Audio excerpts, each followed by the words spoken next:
이 시간 하나님께서 우리에게 주시는 말씀은 사도행전 3장 1절에서 10절까지의 말씀입니다. 제가 보는 성경으로 신약 190쪽입니다.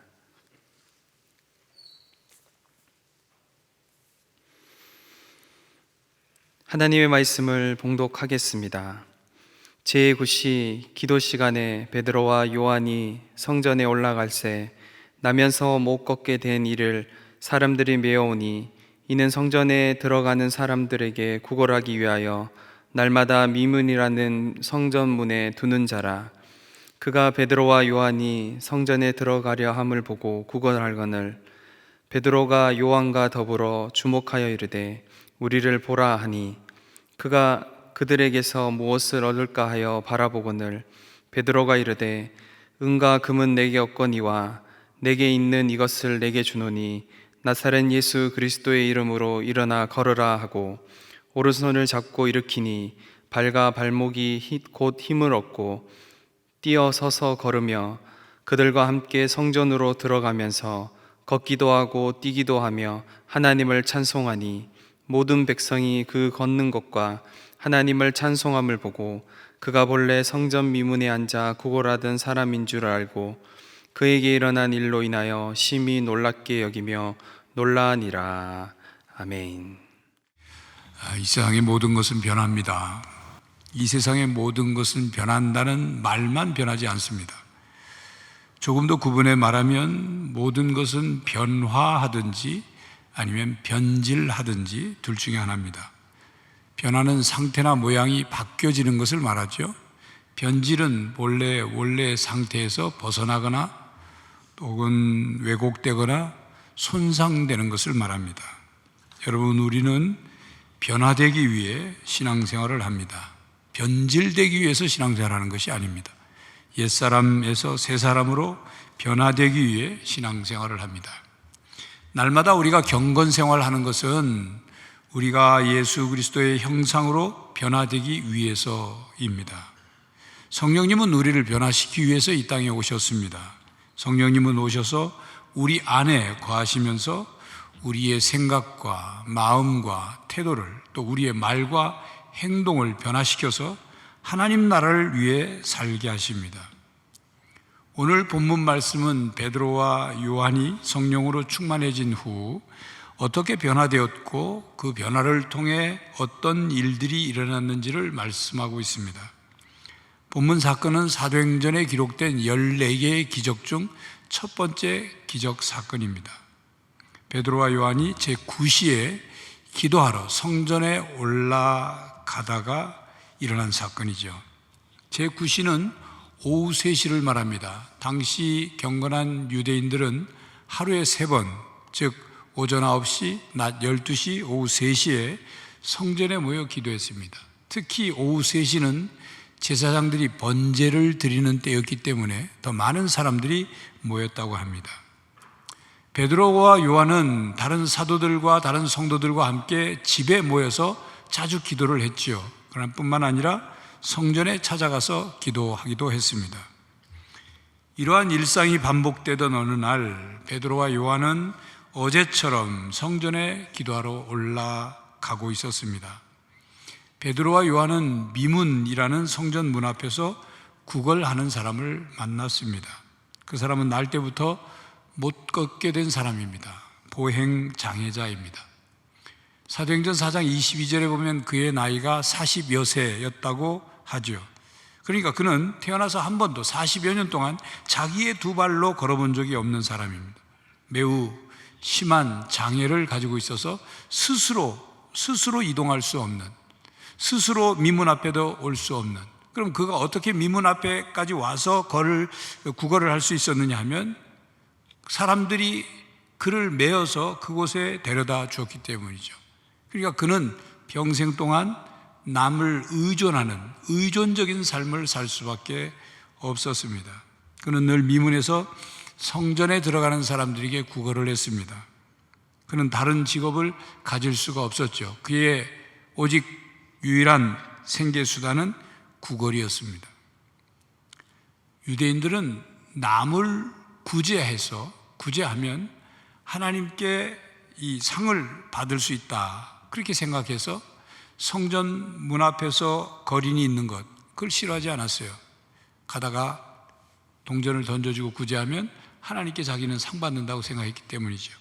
그러니까 하나님께 기도하러 들어가는, 성전에 들어가는 사람들을 만날 수 있는 바로 그 성문 앞에서 이 거린인 그 장소가 가장 자기가 구걸하기에 최고의 몫인 거죠. 미문은 성전 신약 성경에서 이곳에만 언급되어 있습니다. 그래서 정확히 어느 문을 뜻하는지는 정확하게 알 수는 없지만 사람들이 미문이라, 아름다운 문이라고 부른 것을 보면 주석가들은 니카노 문일 것이다. 니카노 문은 높이가 23m의 아주 웅장한 이중문으로 되어 있고, 그리고 아름답고 값진 고린도산 황동으로 문을 만들었습니다.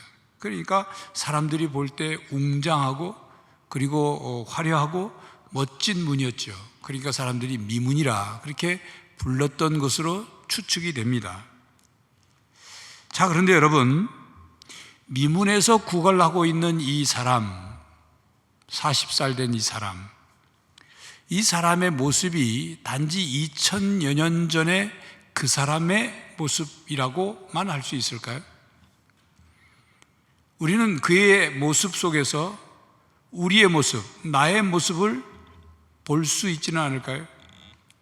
그는 다른 어떤 사람들보다도 성전에 열심히 나오는 사람입니다. 매일같이 성전에 나왔어요.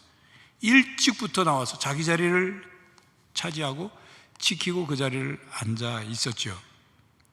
그러나 안타깝게도 성전 안에는 들어가지 못했습니다. 그는 40여 평생 동안 한 번도 성전 안에 들어가 본 적이 없습니다. 그는 자신의 그 신체적 상황 때문에 성전 안에 들어가 하나님께 예배하고 하나님을 찬양하고 싶은 마음을 포기할 수밖에 없었고, 그래서 그는 결국 내가 구걸하면 누가 내게 동전을 던져줄까, 그것이 인생 관심의 전부였어요. 자, 이렇게 질문하겠습니다. 오늘도 우리가 교회에 나왔지만 성전 미문에 앉아있는 그 거린처럼 습관적으로 교회를 찾아 나온 사람이라면 성전 미문 앞에 앉아있던 거린과 무슨 차이가 있을까요? 몸은 예배당 안에 있지만 마음은 예배당 밖에 있다면 미문 앞에 앉아있던 거린과 무슨 차이가 있느냐, 그 말입니다. 교회에 나온 이유가 하나님을 예배하고 하나님을 찬양하고 하나님의 말씀과 은혜를 듣고 받기를 사모하는 것, 그것보다 하나님께로부터 무슨 물질적인 필요를 얻고 세속적인 욕구를 채우기 위해 예배당에 앉아 있다면 미문 앞에 앉아 있는 거린과 무슨 차이가 있느냐 말입니다. 예배 시간에 하나님을 하나님으로 섬기고 하나님께 예배하고 하나님을 높이고 하나님을 찬양하고 하나님께 영광 돌리는 것이 최우선이 아니라 그저 내 마음에 허전한 것을 채우고 내 마음을 그저 안정시키고 그리고 내 마음의 어떤 만족을 위해서 혹은 마음이 편안하기 위해서, 그래서 그것 얻는 것이 전부라면 미문 앞에 앉아있는 사람과 무슨 차이가 있느냐 말입니다. 회중석에서든 찬양대석에서든 하나님을 높이는, 하나님만 높이는 찬양을 부르는 것이 아니라 자기 만족을 위해, 자기 감정 해소를 위해, 자기 영광을 위해 찬양한다면 아직 영적 장애로 인해 온전한 예배 자리에 들어가지 못한 것은 아니냐 하는 것입니다. 진정한 예배자이냐 아니면 구걸하는 자이냐입니다. 여러분, 이 보행장애 거리는 자기 인생에 대해서 어떤 생각을 하며 살고 있었을까요? 여러분이 그 사람과 같은 처지라면 여러분 자신의 인생에 대해서 어떤 생각을 했을까요? 그 거린에게는 희망이라는 것이 있었을까요? 그의 삶의 계획 혹은 목표 혹은 비전 있었을까요? 그 사람은 자기 자신에 대해서 자존감이 높았을까요? 아니면 낮았을까요? 그 사람의 삶을 색깔로 표현한다면 결코 밝은 색이 아닐 겁니다. 어두운 색이었죠. 거칠고 딱딱하고 메마른 이미지의 삶일 것입니다. 그런 그의 삶에 놀라운 변화가 일어났습니다. 베드로와 요한은 날마다 성전에 기도하러 올라갔고 성전에 올라갈 때마다 거기에 앉아 구걸하는 그 거린을 봤을 겁니다. 그런데 베드로와 요한은 평소에는 매일 그곳에서 구걸하는 소리를 들었지만 그냥 덤덤하게 지나치듯 들었겠죠. 그리고 언제나 거기에 앉아서 구걸하는 사람이 너무도 눈에 익숙해서 그냥 그는 성전 미문 앞에 있는 어떤 장식품이나 또는 물건 정도로 생각됐을지도 모르지요. 구걸하는 사람도 지나가는 사람들에게 애걸복걸하며 구걸을 하지 않았을 거예요. 그렇게 했다고 목소리가 남아나질 않으니까. 여러분, 요즘 우리나라 지하철이나 길거리에 구걸하는 사람을 보면 그렇게 도와달라고 소리치지 않습니다. 어떤 사람은 찬송가를 틀어가지고 그냥 그걸로 대신하죠. 날 도와줄 거면 도와주고 말라면 말고 그냥 그렇게 쭈그리고 앉아 있습니다. 베드로와 요한은 평소에는 그냥 그런 거린으로만 보았지 특별한 어떤 마음이 움직이지는 않았습니다. 그런데 그날만큼은 달랐어요. 4절에 베드로가 요한과 더불어 주목하여 이르되 우리를 보라 하니, 베드로와 요한이 더불어 그를 주목했다. 이 주목하다고 번역된 이 단어는 열중하여보다, 주시하다, 응시하다, 관찰하다는 의미를 가진 단어입니다. 집중해서 보는 것을 말하죠. 공동번역과 새 현대어 성경에는 베드로와 요한이 그를 눈여겨보았다 이렇게 번역되어 놨어요. 지나가던 발걸음을 멈춰 서서 그를 보지 않으면 눈여겨볼 수가 없는 거죠. 그러니까 그냥 지나치듯 본 것이 아닙니다. 관심을 가지고 집중해서 본 겁니다. 보는 눈에다가 자기 마음을 얹어서 본 거예요. 베드로와 요한은 그날 무엇인가 다르게 그를 보았습니다. 자, 그렇다면 베드로와 요한이 평소에 그냥 지나치던 그 사람에게 주목해서 주의하여 집중하여 보게 된 것은 무엇 때문일까요? 왜 그날은 그를 주목하여 보게 됐을까요? 어떻게 장애를 고쳐주게 되었느냐 그 말입니다. 베드로와 요한이 그 거린을 주목한 것은 성령님의 도우심입니다. 성령님께서 베드로와 요한의 마음을 움직이신 거예요. 감동시킨 거죠. 오늘 본문에는 성령이라는 단어가 하나도 나오지 않습니다. 그러나 우리는 사도행전 2장부터 성령 강림 사건을 겪은 이 사도들이 성령으로 충만했고, 그리고 이 3장에서는 그 성령 충만이 계속 연속됨을 우리는 쉽게 추측할 수 있습니다. 그리고 3장뿐만 아니라 4장에서도 이 사건 이후에 베드로가 체포가 돼서 공격을 받을 때도 베드로가 성령 충만해서 얼마나 담대하게 거침없이 말하는지 모릅니다. 그러니까 그가 성령 하나님이 그들 가운데 역사하고 있었다 그 말이죠. 베드로와 요한은 그를 향한 관심이 생겨서 그를 주목하여 보았습니다. 그를 향한 불쌍히 여기는 마음이 움직여서 긍휼히 여기는 마음으로 그를 바라본 거예요. 그를 향한 사랑하는 마음이 솟아나오면서 사랑의 마음으로 그를 보게 된 거죠. 예수님의 마음으로 그를 보았다는 것입니다. 그래서 예수님께서 하신 것처럼 그를 위해 뭔가 해줘야 한다고 느꼈고 그를 주목하여 본 것입니다.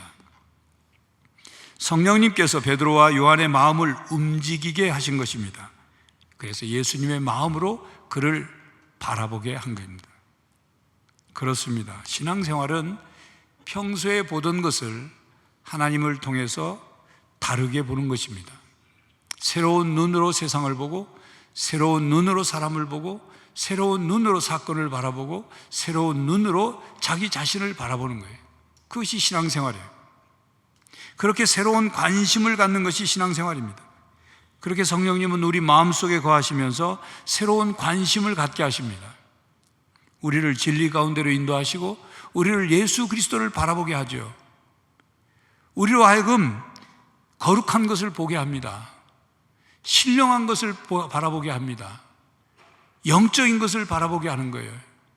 땅 위의 것만을 바라보던 우리에게 눈을 들어 위의 것을 바라보게 하는 것입니다. 그 결과 우리가 바라보고 주목하는 대상이 바뀌어지는 것이 신앙생활입니다.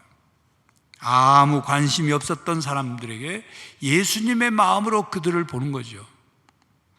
하나님의 성품을 닮아 하나님의 마음으로 사람들을 새롭게 바라보게 되는 것, 이게 신앙생활이에요. 그렇습니다, 여러분.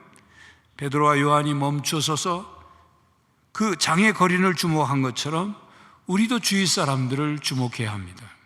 희망이 없이 살아가는 사람들, 영생을 얻지 못한 사람들, 이 땅의 것만을 추구하느라 땅만 바라보고 사는 사람들, 조금 더 돈을 벌기 위해 양심도 체면도 윤리도 내팽개치고 사는 사람들, 먹고 사는 것 때문에 지쳐있는 사람들, 삶의 생기를 잃어 바람 빠진 타이어처럼 주저앉은 사람들, 상처 때문에 다시 일어나지 못하는 사람들, 수많은 사람들 틈에서 무의미한 삶을 살아가는 사람들, 그들을 주목하여 봐야 합니다.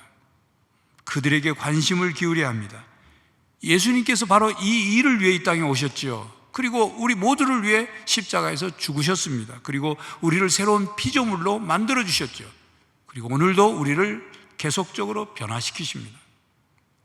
형제자매 여러분, 변화된 새로운 눈으로 세상을 바라보고 새로운 눈으로 사람을 주목하여 보시기 바랍니다. 변화된 새로운 믿음의 눈으로, 소망의 눈으로, 사랑의 눈으로 바라보시기 바랍니다. 성령님께서 베드로와 요한의 마음을 움직이셨습니다. 성령님의 역사로 베드로와 요한은 가던 길을 멈추고 관심을 갖게 됐죠. 성령님께서 그들의 마음을 감동시켜서 평소에 갖지 못했던 그런 마음을 갖게 하셨습니다. 불쌍히 여기는 마음을, 그를 인격체로 대하는 사랑의 마음을 갖게 되었습니다. 그리고 베드로와 요한은 그 장의 거린에게 무언가 주기를 원했어요. 베드로와 요한이 거린을 주목하여 바라봤고, 그리고 거린에게 자기들을 보라고 말했습니다. 우리를 보라. 우리를 보라는 것은 집중을 요구하는 말이죠. 베드로와 요한은 이 말을 통해서 자신들이 그 거린의 구걸에 대해서 무슨 조치를 취할 것을 암시했습니다. 거린은 우리를 보라고 하는 사도들의 말을 듣고는 뭔가를 주겠거나 기대했죠. 그리고 쳐다봤습니다. 아마 동전을 던져줄 걸 기대했을 것입니다. 눈이 마주쳤습니다. 사실 구걸하는 거린에게 동전을 던져주는 사람은 구걸하는 사람이 눈을 마주치지 않습니다. 혹시 눈이 마주쳤더라도 말을 걸지 않습니다. 왜냐하면 인격적인 관계로 도와주는 게 아니니까 그냥 동전만 던져주는 거죠. 그런데 베드로와 요한은 그를 인격적인 대상으로 보았습니다. 베드로가 그에게 말했습니다. 6절입니다. 베드로가 이르되 은과 금은 내게 없거니와 내게 있는 이것을 내게 주노니 나사렛 예수 그리스도의 이름으로 일어나 걸으라 하고, 베드로는 자신에게 은과 금이 없다 말했어요. 그가 말한 은과 금이 없다는 말은 맞는 말이에요. 수중에 동전이 있지만 동전 주는 게 아까워서 그렇게 말한 것이 아닙니다. 초대 예루살렘 교회는 자기들 성령이 충만해서 자기들이 재산을 팔아서 사도들 앞에 갖다 놓고 다 가난한 사람들과 함께 나누어 썼습니다. 그래서 베드로와 요한도 주머니에 동전을 들고 다닐 그런 상황이 아니었단 말이죠. 그리고 베드로와 요한은 은금은 자신들에게 없지만 자신들이 줄 수 있는 것이 무엇인지를 생각하게 됐죠. 그리고 자신에게 있는 것, 지금 자신에게 있는 것, 그것을 주겠다고 말했습니다. 베드로와 요한은 자신들이 줄 수 있는 가장 좋은 것을 주었습니다. 그에게 나사렛 예수 그리스도의 이름으로 일어나 걸으라 명령했습니다. 그리고 베드로는 그의 오른손을 붙들어 일으켜 세웠습니다. 그의 오른손은 평소에 구걸하던 손이에요. 던져주는 동전을 받던 손이었습니다. 베드로는 그 구걸하는 손을 잡아 일으키며 치료의 기적을 전했습니다. 그리하여 40여 년 동안 사용하지 않아 근육이 메마르고 가늘어진 발과 발목이 힘을 얻었습니다. 성령의 능력으로 치료의 기적이 일어난 겁니다. 어떻게 이런 치료 기적이 일어날 수 있었습니까? 바로 예수 그리스도의 이름 때문입니다. 나사렛 예수의 이름과 이름의 권세와 능력으로 말미암아 날 때부터 걷지 못하던 사람이 걸을 수 있게 되었습니다. 예수 그리스도의 이름으로 선포하고 명령한 말이 성령 하나님의 역사를 통해서 치료의 기적을 일으켰습니다.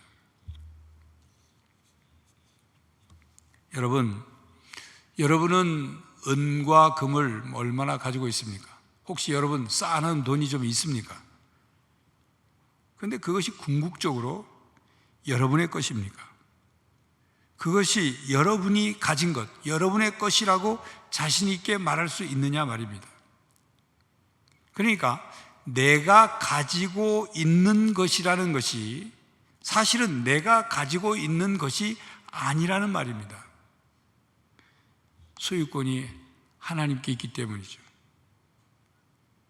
내 것이라고 생각한, 움켜쥐고 내 것이라고 생각한 그것이 이 세상을 떠날 때 다 두고 가야 되는 거예요.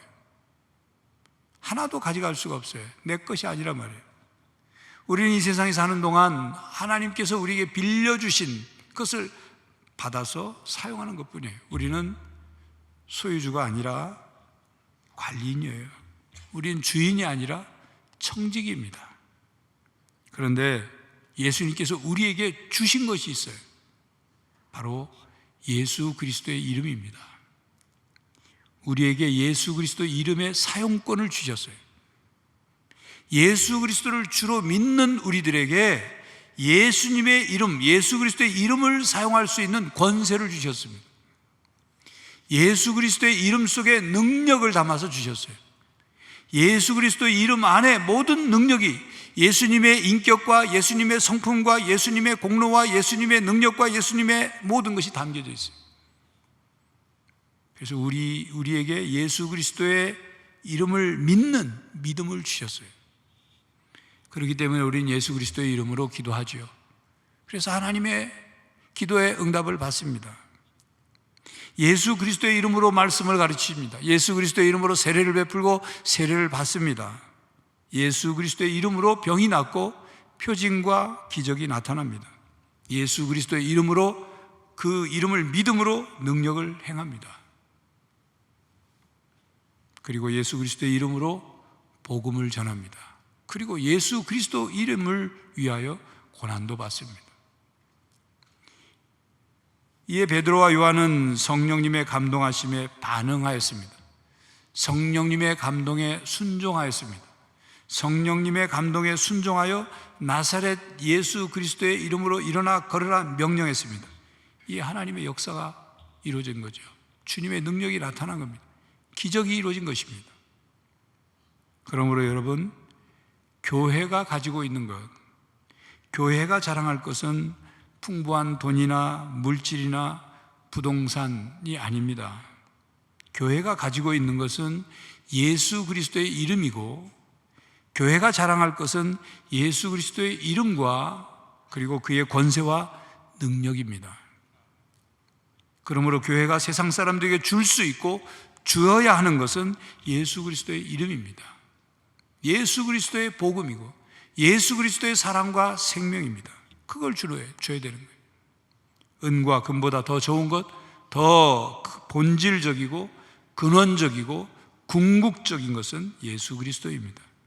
삶의 문제를 해결해 줄 수 있는 오직 한 분은 예수 그리스도입니다. 소망 없는 세상에 예수 그리스도를 전해주는 것이 교회의 사명이요 그리스도인의 책임입니다. 예수 그리스도가 세상의 소망입니다. 예수 그리스도의 이름으로 날 때부터 걷지 못하는 장애자로 태어나 40여 년 평생 동안 주저앉아서만 살다가 드디어 일어서고 걷기도 하고 뛰기도 했습니다. 그는 40여 년 평생 동안 장애가 있었고 스스로 넘어설 수 없는 장벽과 한계가 있었어요. 그것에 부딪혀 그는 체념하고 살았어요. 그 장애와 장벽과 한계가 허물어졌습니다. 완전히 새로운 삶이 시작됐죠. 얼마나 기쁘고 신났을까요? 얼마나 기쁘고 신났을까요? 그런데 그가 너무 기뻐서 먼저 가족들에게 자랑하러 가야 할 텐데 그렇게 가지 않았어요.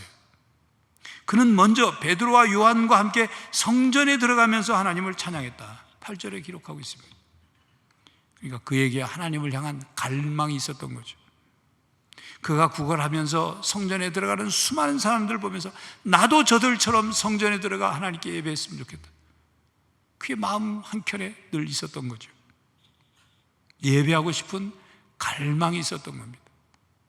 또한 그가 예수 그리스도의 이름으로 치유를 경험하고 하나님을 찬송했다는 기록을 보면 자신에게 하나님의 권능이 임하고 구원이 임하게 된 것을 깨달아서 하나님을 찬송한 겁니다. 자신에게 행하신 하나님의 놀라운 일에 대해서 기뻐할 뿐만 아니라 감사하고 찬양한 거죠. 그에게 영과 육의 치유와 회복이 일어난 것입니다. 하나님을 하나님으로 예배하게 된 거예요. 그의 삶에 새로운 희망이 생겼습니다.